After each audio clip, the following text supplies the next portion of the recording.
Hey guys, Dov here with another battle for, or should I say, multicast, a very special multicast for Total War Warhammer 2, where we have an Empire multicast today, folks. Volkmar and Balthasar tag teaming for battles, and I am actually not playing the Empire. In this particular replay, I'm playing the Skaven, and captaining the Empire is Killing Smalls, a patron of mine. So for those of you guys who don't know, I have a special scheme on my Patreon for those who choose to give $15 per month. Get one training session with me. So Killing Smalls and I sat down. It's technically only supposed to be an hour, but I was having such a good time. Ended up being like 2 to 3 hours. Honestly, mostly going through his builds. He was kind of getting some coaching. He's an Empire player, up and coming, and so wanted to get some my feedback on his builds. Talked about builds for, maybe an hour and a half or so, and then played a game. Talked about some more builds, and yeah, so this is the game that we did play, Skaven versus Empire, and after all that exposition here, let's talk about the builds. We've got Pistoliers, much approved, plenty of heavy cavalry, Knights of the Blazing Sun, and Volkmar the Grim leading the way. We've also got Reiksguard here, Spearmen and Swordsmen in the front line. For myself, I've got Natty Bubo Sharpshooters, Ikit Claw leading the way. We've got 4 Rat Ogres, 2 on each flank. Warp Grinders, Clan Eshin Triads with an Assassin, and a Plague Priest on foot. And yeah, did I mention 2 Grinders? I think so. Anyway, let's get to it. You can see the Natabubo Sharpshooters are able to pick off this Bright Wizard here. It's a great situation for me. And likewise, I maneuver my Rat Ogres over here on the side. Killing Small is going to maneuver pretty well, try and get away with his Knights of the Blazing Sun, and wheel these Pistoliers over here to the side. Pistoliers obviously are a great counter, very cost-effective against Rat Ogres, as they do an extreme amount of DPS very quickly. And yeah, that can absolutely wreck Rat Ogres, so some nice kind of covering fire there. I'm going to throw a Flensing Ruin out there. I was just kind of testing this spell to see what kind of damage it did to cavalry-type models. Doesn't do a lot of damage. The armor component is decent. I think that might be a little bit more of a worthwhile use of it. Maybe use with that armor component, but Rat Ogres kind of blob in, do a little bit of damage to the Pistoliers, kind of force them away. We were able to do a lot of damage to the Knights there as well, but over here on the far side, you can see these Reiksguard have kind of punched through.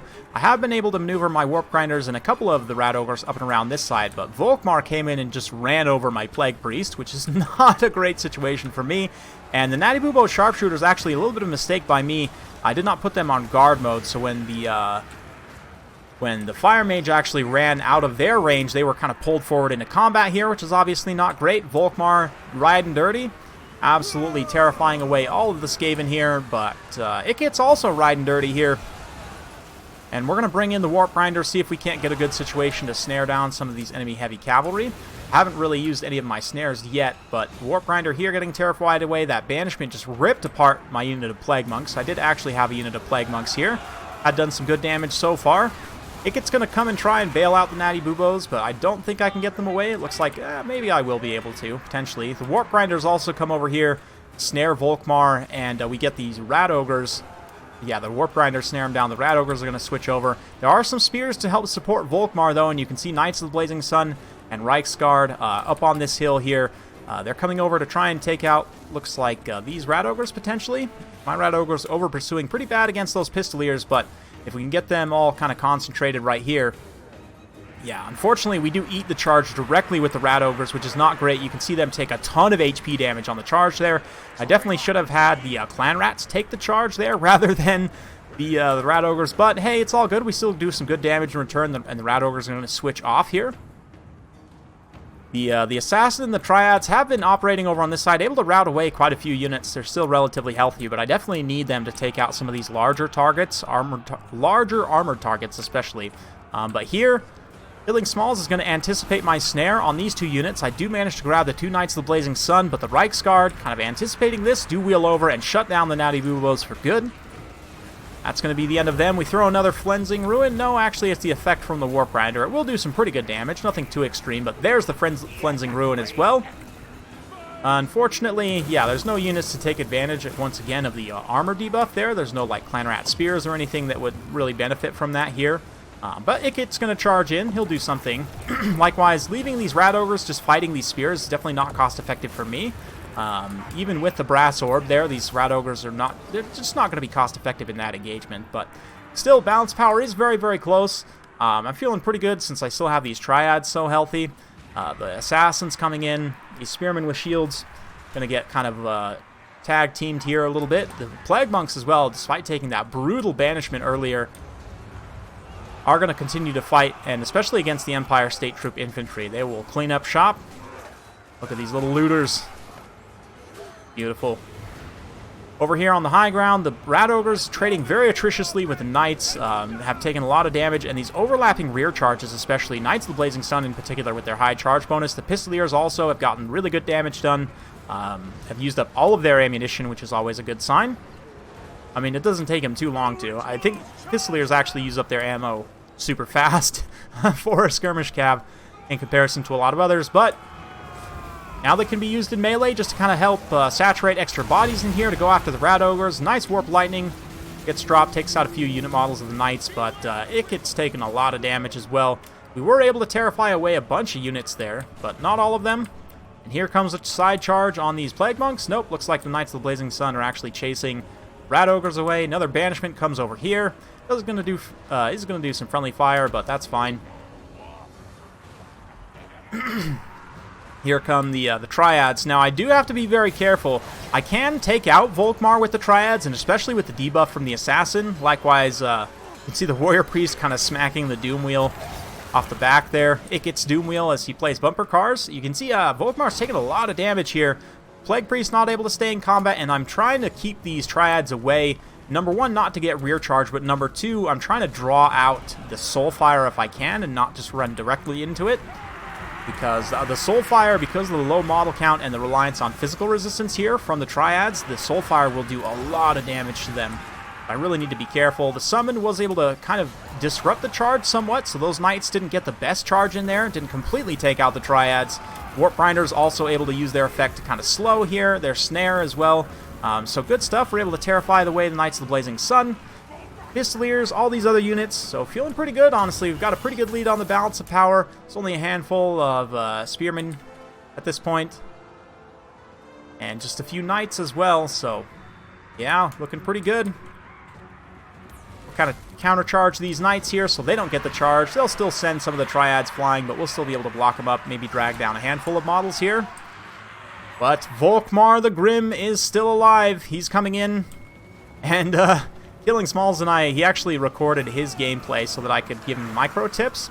And I saw, at this point, he was literally hovering over the Soulfire button to pop it on the summoned doppelganger there, and then they disappeared. So, unfortunate for me, he still has that in his back pocket, and of course, I don't know exactly, when the cooldown of that is. I haven't been paying super close attention, so, yeah. We'll see the result of that in just a moment, but let's try and get in combat first. The Warp Grinders hustling over. I have one more snare in my pocket, but they're going to get close to Volkmar and then promptly decide they want none of this and run away. That is going to leave Ikit here to take a charge for some Knights of the Blazing Sun, who, although they're only a few, do have a good charge bonus. Triads running in as well. We've got the handful of Plague Monks, so this is kind of the final engagement here. If I can drag these guys down at this point, that will be it. But little do I know, the light of Sigmar burns. And that's basically game. You can see the balance of power gives a massive shift as my units get terrified away there. The Triads just took a ton of damage, and the Ikit actually routs at 53 HP as well. There's a handful of state troops over on the low ground, and some Rat Ogres who are going to refuse to give up the fight for just a moment. But the battle is, for all intents and purposes, over after that Grand Soulfire. So, the Light of Sigmar. Should have known. That's honestly a pretty good taste of my own medicine. Volkmar's Light and Pistoliers to the face. Good stuff from Killing Smalls. I like it quite a bit. A really fun game. Well played to him. Yeah, I don't play Skaven super often. It's not a faction I'm completely intimate with, but they're certainly a strong faction and can definitely do a lot of different things. I do think Ikit's maybe not a meta pick, but he's certainly a fun pick, and having a terror-causing, kind of quote-unquote monster type lord, definitely very beneficial in a few ways.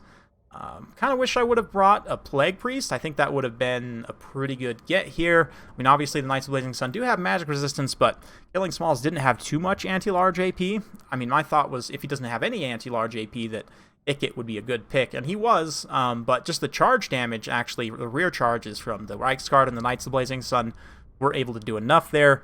96, 2 chevrons there, 201 and a chevron for those Knights of the Blazing Sun. Myself, 168 for Icket, pretty good stuff. 50 and an XP chevron here for these Rat Ogres. Rat Ogres can be very cost-effective, but they're a bit glass cannon-y, especially against stuff like Pistoliers. Plague Monks did pretty well also, despite getting banished to Oblivion. And Ixchis Triads coming in with 78, which, considering their low model count and everything, is quite impressive. So, well played to Killing Smalls. If you guys want personal one-on-one coaching from me, be sure to check out my Patreon. And with that, let's get to the next replay. And here we are for the next game, a community cast from Sarmation, and he's been on a bit of a no-monster kick recently, which I have a lot of respect for, I have to say. Definitely a brave way to play, given the current state of the game, and it's nice to see these replays, honestly. It's quite refreshing. He's got 3 rocket batteries, folks. 3 Hellstorm rocket batteries. You heard it here first. Absolute madness against the High Elves. We've got 3 Empire Knights for protection. Balthasar Yeet leading the way. Great Swords, Flagellants, Spearmen, Sigmar's Sons. We've got the Silver Bullets. So, yeah, it's a build, as they say, and definitely a wild one for the High Elves. Heralds of the Wind, Illyrian Reavers with bows. I used to be a big fan of these guys. I actually think they're good, but they're not wildly cost-effective. But they are very, very strong, certainly. Got a Prince up on a Star Dragon also, some Archers, Silver Helms. It looks like Spearmen in the front line, High Mage, yes. Some Archers in the back line, and more Silver Helms. So a pretty well-balanced build for the most part. Obviously, teching very heavily into the Prince on the Star Dragon, and the expensive Reaver Archers are an interesting pick as well, but thankfully, there's no elite infantry here to get absolutely deleted. There is just a horde of elves to get deleted, which, thankfully, the rockets are good at deleting hordes, so there you go. Love the rockets. One of the most beautiful cinematic units in the game, I have to say. I like big guns and explosions, and I cannot lie. Even with the inaccuracy, though, a single rocket landing in the middle of those troops is going to do a ton of damage. And here we go. Looks like we've got a Soul Quench coming in. Not doing too much damage to those Flagellants, but it does do a little bit there. Prince on the Star Dragon came over, did some damage to the Empire Knights, but kind of just maneuvering over on the side here. These Illyrian Reavers might try and get in range to start shooting the rocket battery. It looks like that's what the Archers are doing as well. That is a good play. Taking out artillery crews with bows is generally very strong because they have low armor. Especially with a good volume of fire, you can take them out. But the Empire troops are going to kind of countercharge here a little bit. Disrupt the Elves, push them back, keep them from firing, and also blob them up nicely for the rockets to come in and just do brutal, brutal damage. But this Star Dragon's still very healthy. Obviously, the Silver Bullets are going to do some nice damage to him as he kind of flees away there, but yeah, it's definitely not out of this, although the High Elf kind of ground forces are getting absolutely trampled by rockets and knights. Yes. Glorious. Absolutely glorious. Oh, look at that. Direct double hit there. Very nice. The Silver Helms, not really sure where they should go. Getting a nice punch into those Sigmar Sons there. Beautiful white elven steeds. And it does mean they're going to be subject to rockets. The rockets, it'll be harder hitting a unit of cavalry, obviously, because they have a smaller footprint, but it's still going to be just as effective doing that damage there. Over here, these Silver Helms kind of get isolated and taken out. They have support of some spears, but there's, friendly Empire spears nearby as well. Elves are just kind of spread around all over the field, as are the Empire, obviously. But, looks like Balthasar is in trouble. Haven't really been focusing on Balthasar too much. He's got Plague of Rust and Final Transmutation. Imagine just Plague of Rusting, whatever. But he's in a dangerous situation here, not only getting shot by the Reavers, getting chased by the Prince on the Star Dragon. That being said, keeping the Prince busy could be worth in and of itself, because he's not supporting these other parts of the battle, right? Like coming in and gooning these Empire Knights or trying to take out the Silver Bullets or whatever. But here come the Silver Helms. Charging under fire here into these Empire Knights and Great Swords. It's actually a good idea for the elves to get in contact with high-value units while the rockets are trying to shoot them, simply for the fact that you're going to potentially get a lot of friendly fire, like that there, doing some good friendly fire to those spearmen and such, as the rockets try and fire in with their low accuracy. But a very nice final transmutation does do some overcast damage to Balthasar, but also gets a lot of damage in on the silver helms. Obviously, it will pick off a few models. Doesn't do as much percentage-wise. Still does the same amount, total HP damage to the prince, but especially against the silver helms there to kind of break up that blob without having to dedicate too many rockets to it.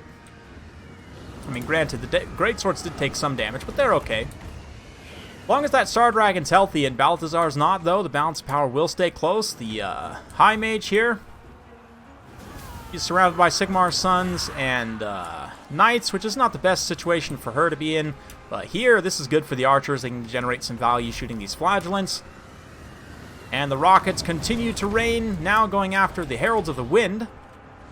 Silver bullets could maybe take some pot shots at them as well, but here comes the Star Dragon down to the ground to finally start getting involved in fights that matter. Oh man, that rocket barrage there, so cool. I love the screaming sound effect too. It's absolutely awesome. Silver bullets do a nice bit of friendly fire there as they're trying to target the prince as he's kind of flopping around here on his dragon. But now there's an effective volley, pretty much all making contact with Prince, so he definitely doesn't want to stay in range of those silver bullets. And likewise, these silver helms don't have shields, so as the silver bullets unleash a point-blank volley into them, they are going to absolutely drop. And immediately the three that are left, they're just going to go away. Honestly, that's a good idea. Balthasar, though, you can see he's coming over to kind of potentially keep distracting the prince. I mean, obviously, Balthasar does need to be pretty careful, but if he flies around in this area, the prince might try and pop back into the air and grab him, in which case, he can just then fly in circles and stay ahead of the dragon, and the silver bullets can get the work done. But here, Balthasar might be in trouble. Rockets firing in. Balthasar's going to squeak away. It looks like the breath attack targeted at Balthasar, but he's able to dodge that as he squeaks back up in the air. The prince comes down to try and take out the silver bullets and the Reichsguard. The silver bullets definitely want to try and get out of this situation to keep up the ranged pressure from the ground. I mean, obviously the rockets can try and shoot the prince, which it looks like they are going to. But their low accuracy means they'll likely just do a bunch of friendly fire to the units blobbed up around it. Yeah, it looks like they actually switched to the archers out on the foreground there, which is background rather, which is a good idea, definitely. High Mage also pulling away. Now, if the dragon flies directly in front of the path of the rockets and gets a bunch of free damage, I mean, that's awesome. But looks like he's not actually going to do that, instead opting to go after Balthasar. Now, look at these rockets' ammunition. Anytime you can expend all of the ammo on the rockets, they are going to get impressive kill totals. 108 kills there, 108 kills there. Wow, such symmetry. 137 for the one that's getting taken out by the Star Dragon, and they did manage to get an XP chevron. So I guess, fine that they got taken out by the Star Dragon there, but pressuring out in the field, we've got state troops just kind of making sure a lot of these units don't come back from rout. Balthasar kind of rallying his troops in the back line here. We're going to fast forward a little bit through this late game. You can see the crew actually dismounts there after they've used up all of their ammo. Used up all the ammo here as well. And now it's just a matter of time. Another final transmutation on the dragon. You can see the silver bullets are still on the field. Very, very critical. The dragon's going to reunify with his remaining forces here. It's very important that these archers stick around to try and countershoot the silver bullets when they inevitably try and take out the dragon. You can see them taking some pot shots at Balthasar. They do get some shots in here, and as soon as the silver bullets are revealed, of course, the silver bullets have stock, so they aren't always visible, but as soon as they are revealed, I'd imagine those high elf archers are going to switch directly onto them. But the silver bullets, with their golden guns, are going to get into range here and maybe unleash a couple shots on the prince. Let's see. Nope, instead opting to actually shoot the archers there, and somebody's remounted a crew somewhere. It looks like, yeah, actually this Hellstorm rocket crew did go remount that battery that still has a little bit of ammo left coming back from rout. So that's great. They can now pressure these archers at a very long distance. And Sarmation doing a great job now pulling his silver bullets back so they're not going to continue to get shot up there. And kind of pressuring forward with some knights and some different stuff. Breath attack going to try and stop the advance of the Empire Knights. Doesn't make the best contact. It does take out a few models there, but Empire Knights will land the charge. And very critically, that will leave the Silver Bullets available to now take out the dragon. The dragon comes forward. They're going to pump a volley into his face, but, oh man, the dragon might just come straight for them, and they don't quite have enough ammo to finish him off before he gets there. So let's see. Nice point-blank volley. Star Dragon does land, and promptly terrifies the unit away. No, they're actually going to hold for some time, try and pull away, and maybe get 1 or 2 more volleys. Spearman coming into screen. Balthasar also coming around again to distract. It looks like the prince wants a piece of him, so Balthasar is going to juke up in the air. But again, pulling that dragon back up into the air just means that the Silver Bullets are going to get another chance to shoot here. They only get a couple of shots off before the dragon lands on their heads. But now the Empire Knights can rear charge, and I think even Balthasar might potentially rear charge here. Nope, he decides to nope out of that and go after the mage out in the open ground instead. But, yeah, we'll see. Great Swords do some armor-piercing damage, but they're not going to be able to keep up with the Star Dragon. And at this point, Sarmation's best bet is to try and take out the remaining ground troops so that the Star Dragon, you know, is forced to land here. Another final transmutation. Another couple volleys from the Silver Bullets there. He does land on them one last time and actually shatters them. But you can see the Empire Spears come over here, finally catch those archers and rout them off. The mage is now surrounded by spears. And they're going to take her out, or at least break her leadership, which will leave just the Star Dragon, and there's army losses. So, well played to Sarmation, takes home the win there, and how about those rockets? All well over 100 kills. Beautiful stuff, not something you see every day, but very, very fun. 109 for the Empire Knights as well, excellent work. 76 for the Great Sword, 65 for the Flagellants. Only 19 for the Silver Bullets, but they were very key in taking out the Star Dragon, which itself got 147 kills. Kind of the one bright spot in this high elf build, which I don't hate completely. It's a little bit basic, to be honest. But, yeah, very, very interesting. I would have liked to have seen, rather than Soul Quench, take Tempest on the High Mage. That way you have a spell that can snag Balthasar or any other Flying Empire Lord for that matter. You know, Karl, Boris, whoever. You can snag them and catch them with the Star Dragon and win. Very decisively. So, would have liked to have seen that there, but it's all good. Rockets had their day, and that's something that's great to see. So, big thanks to Sarmation for sending that one in, and let's get to the next replay. And tagging Volkmar back in, here we are with a basic Luminark, just a regular non-Hish Luminark. Haven't seen one of the, I guess, non-Templehof Luminark. It is a Hish Luminark still. Against the vampire counts, blasts a corpse cart right off the bat. That's what we like to see here. A nice themed build. Once again from Sarmation, you've got Volkmar the Grim on horseback, leading a bunch of flagellants, including the Tattersouls. He's got Knights of the Blazing Sun, Light Wizard, Silver Bullets. So yeah, this is basically a Grim in the Grave DLC build. I like it quite a bit. We've also got a themed build on the other side, a ghoul-themed build of all things. A Strigoi Vampire Lord on foot. We've got several units of Crypt Horrors and Ghouls, four or five? 5, I think, of each, yeah, with some Hounds, 2 Corpse Carts, one of which has already been blasted, and it looks like a Vargulf as well. So, yeah, this Luminark's got plenty of good targets to shoot at. I mean, both the Corpse Carts, obviously the Strigoi, the Vargulf, all of those are going to be good targets to shoot at. So let's see where the next shot goes. Ooh, it's going to be close. Oh, it does go. And makes good contact on the Strigoi there, pops him in the head.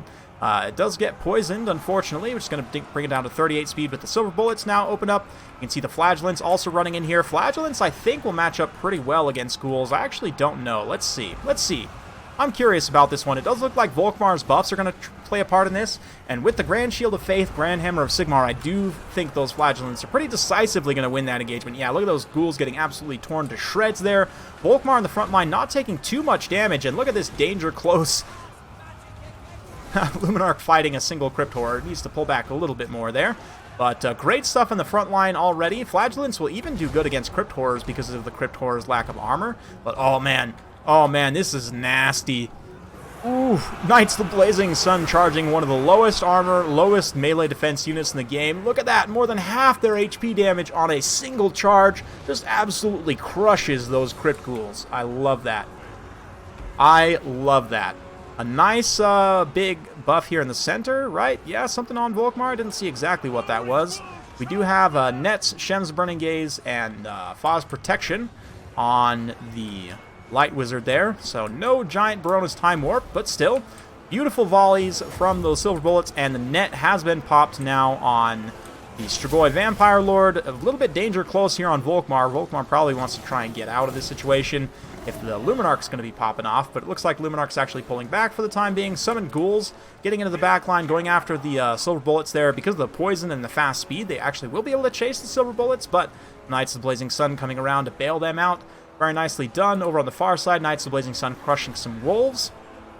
And yeah, Spears supporting against Crypt Horrors. This will be pretty decent. Flagellants once again doing very well, and the ghouls just kind of washing up against the Flagellants. Strigoi is very healthy, though. He's done a lot of damage to Volkmar. It looks like he's actually going to throw a Spirit Leech and Gaze of Nagash. You don't see that every day. It does quite a bit of damage, but you know what else does quite a bit of damage? Getting blasted by a Luminark, and don't mind those Flagellants. They met the end that they always wanted, seeing the Light of Sigmar, you know, up close and personal. But anyway, Crypt Ghouls are going to push over on this flank, maybe try and get back here on this side, but these Knights of the Blazing Sun with their fire damage, they get a direct charge here, will probably do a ton of damage to these Crypt Horrors and Ghouls. Yep. Looked like they actually had the Ghouls on their targeting, but here comes a giant overcast net, which means the Knights of Blazing Sun are probably going to pull away from this engagement. Hard to tell. Or maybe just keep those Crypt Horrors pinned in so the silver bullets can move back, make sure they stay safe. But yeah, the Stragoi's not feeling too great after having been blasted multiple times by the Luminark, and he is also at his healing cap at this point. So all the damage will be honest. Fighting against the Sigmar Sons and the Flagellants here. Looks like he's going to pull something else. Another Crypt Ghoul summon. Fight these Spears over here. Crypt Ghouls, they'll do okay against Spears. We'll kind of see how that engagement goes. But Volkmar charging over here with the Knights of the Blazing Sun. Been fighting these Crypt Ghouls. They finally fall. I think that's going to be pretty much army losses, just about, for the counts here. Well, here come the Knights, couching their lances once again to crush the foul Strigoi Ghouls. Yes, beautiful. I love that. At this point, the Strigoi Lord is crumbling. He's going to go down, and that is game. Nice quick victory for Volkmar. And his crusading build here, I like it. Very, very thematic. Nice thematic builds on both sides. Interesting to see the non-Templehof Luminark, and also did quite well. He had the nets, obviously, for the Light Wizard, so maybe didn't need it, I guess. And also the Knights of the Blazing Sun, able to come in, countercharge, do a ton of damage. I mean, I like the theming of the build, but Ghoul builds are inherently weak because you're just low on defense everywhere.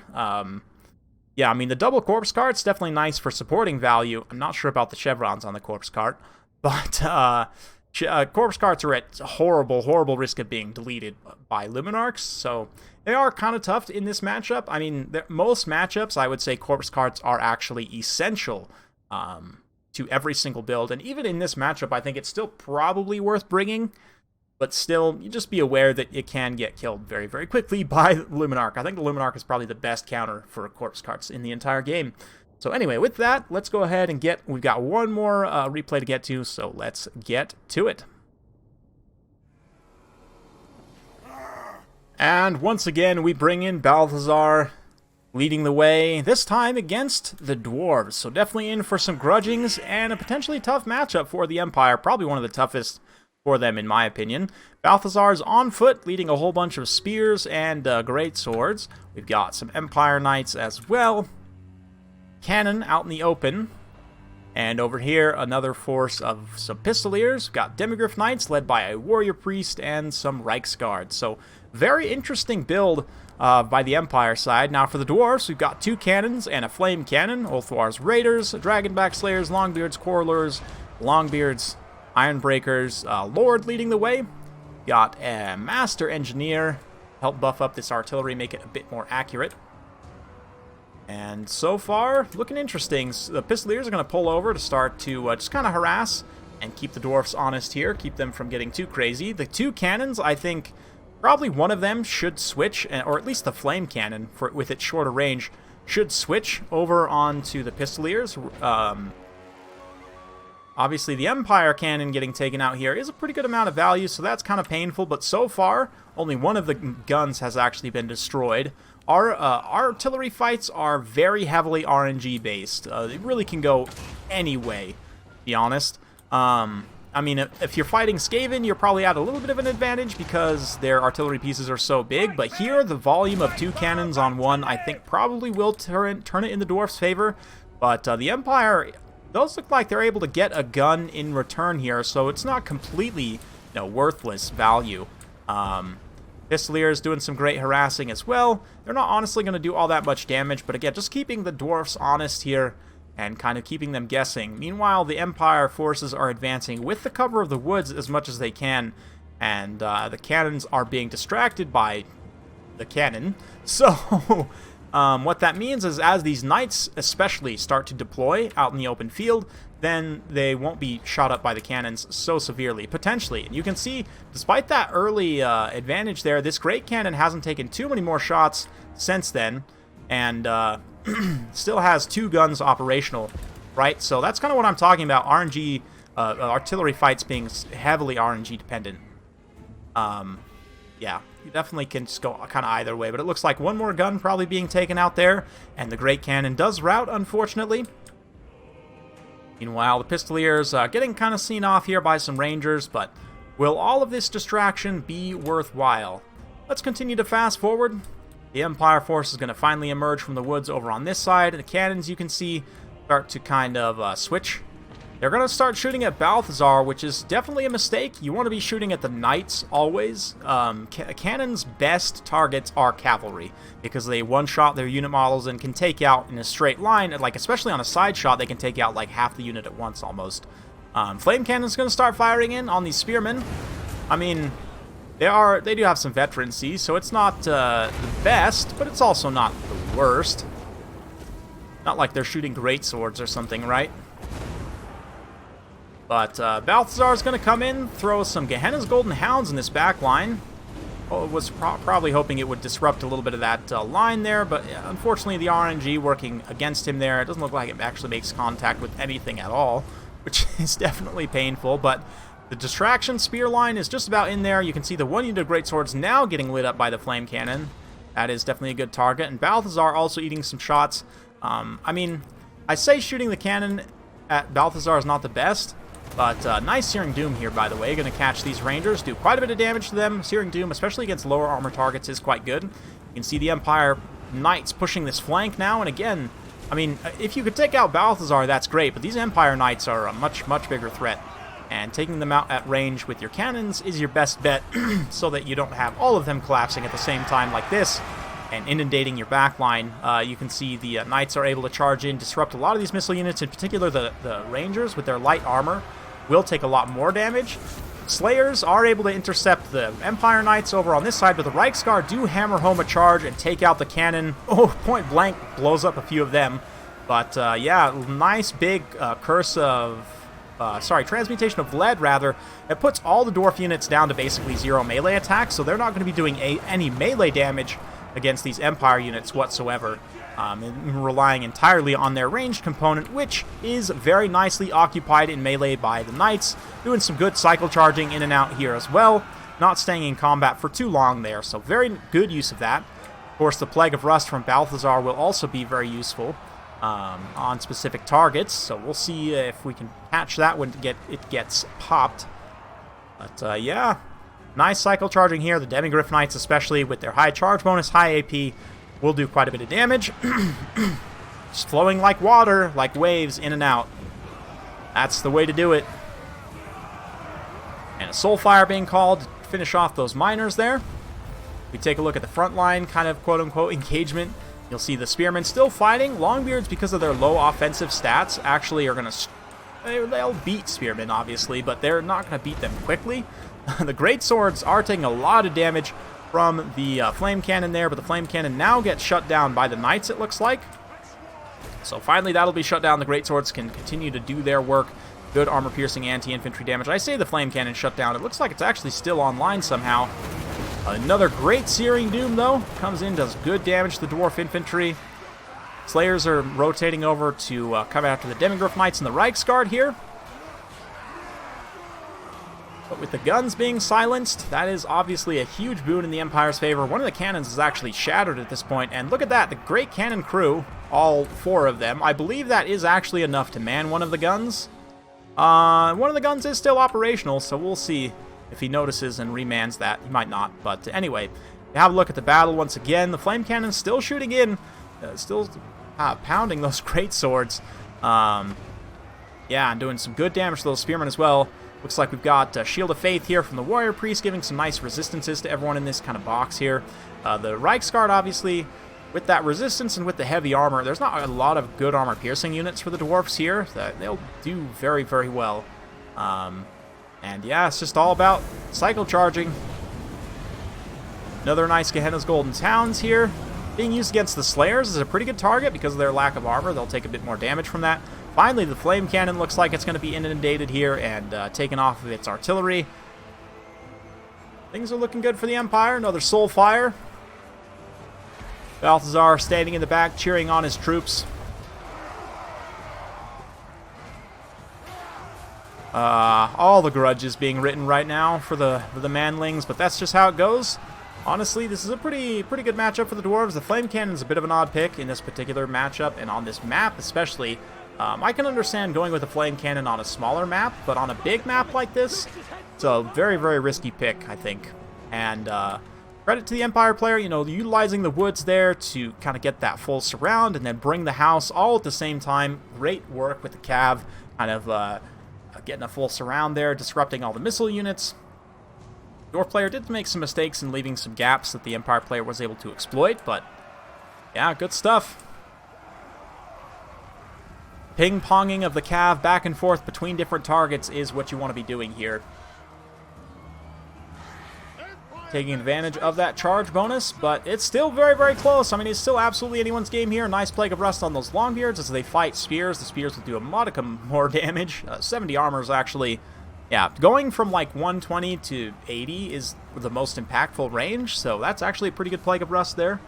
Yeah, the Knights, though. Knights still maintaining their mobility and not having like any counter units here, basically. I mean, the Slayers, still a few models left, but they're really not going to have enough to defeat all of these Knights. And looks like the Lord's now getting potentially surrounded as well. He won't take that much damage because of his high defensive stats, but still got Iron Breakers. The Iron Breakers are going to be tough to crack, definitely. And it looks like blasting charges. A few, at least. Empire Knights did the right thing in not just face charging these Iron Breakers, though. They do have expert charge defense, and so charging them from the front with any unit, infantry or cavalry or monster, just not really a good idea. But, oh yeah, here comes Balthasar. Nice. Gets a nice jump attack there. Takes out a few miners. Yeah, all those cannonballs to the face, and he only took... yeah, barely a little bit of damage. Not much, to be honest, at all, which is why I said those cannons should have been focusing on the cavalry from the start. Definitely a little bit of a misplay there. But that being said, the Dwarfs are pulling ahead slightly on the balance of power. The Empire Cycle Charge starting to run out of steam a little bit, especially against those Iron Breakers, man. And the Demigryph Knights in particular, they're the kind of the high armor-piercing unit here. They needed to be healthy to take out those Iron Breakers, but unfortunately right now they're getting a little bit dragged down here, so... let's keep it in fast forward as the Empire forces fight. Cav Blob comes through, rolls up the Quarrelers, might come on these Longbeards. Yeah. There's many options. It's all about taking out these Iron Breakers, though, again. We've still got some Longbeards also, a few Dragonback Slayers. But the Cav is going to be powerful. And he chooses to go extinguish these last few remaining units out in the periphery. Definitely a good play there. The engineer is actually trying to snipe Balthasar, which is a good play. But the Cav, again, using this cavalry to chase these routing units, make sure they're shattered, they won't come back. And look at that, he did remount his cannon crew here. And now the one cannon can pay its due, picking away at these Iron Breakers. So we are going to keep it in fast forward as the cannon does its work here. Still has quite a bit of ammunition left. Actually, maybe not so much. Maybe only 2 shots left. And somehow that 2 shot counted as 1. There we go. Now the Empire Knights charging in. Balthasar throwing down another transmutation of lead there to make sure the offensive stats of all these units are in the dumps. Only 6 melee attack for those Iron Breakers. And, yeah, they're still able to break off the Empire Knights there. These other Empire Knights, though, man, those Longbeards holding like absolute champions. Just do not want to give up the fight. True obstinate Dawi, living up to their reputation there. Yeah, man, they're just taking no damage, basically. Empire Knights charge in. This might be the last end of the Empire here if they... Yep, looks like they do face army losses. So, despite the excellent cav play there, still just was not quite enough at the end of the day to finish off the Longbeards and the Iron Breakers there. And that's kind of the reason why this matchup is so heavily Dwarf favored. Even making mistakes like the Dwarf player made there, it still was not quite enough for the Empire. Sad day for Balthasar, but I do like the build from Mr. Napop as well. Personally, I probably would have gone a little bit wider here. I don't know. He actually played the cavalry quite well. I mean, part of that, of course, is not getting lit up by cannons on the approach, but maybe just trading out the greatsword for even, like, wider infantry.